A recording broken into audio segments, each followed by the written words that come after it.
Kalau hangpa tengah cari charging dan juga data kabel yang boleh pakai dekat iPhone dan juga Android yang jenis all-in-one, ni lah barang dia. Okey, setakat lah ni adalah kabel yang paling function dan paling berbaloi untuk dibeli. First sekali, dia boleh fast charging 240 watt. Kemudian dia ada 4-in-1. Dia ada USB Type A, kemudian dia ada USB Type C, dia ada Lightning charging dan juga USB Type C.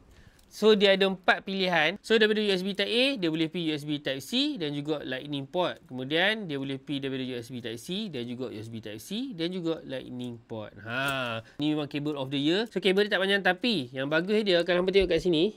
So sebab kita selalu charging macam ni, so dia akan bengkok dan patah ataupun rosak lah part dekat corner ni. Jadi dia ada letak plastik dekat sini untuk cover lah benda part corner ni. So kabel ni akan tahan lebih lama lah. Tapi setakat aku pakai lah, tak ada masalah. Yang paling penting dia fast charging. Hang boleh charge dan juga guna sebagai kabel data.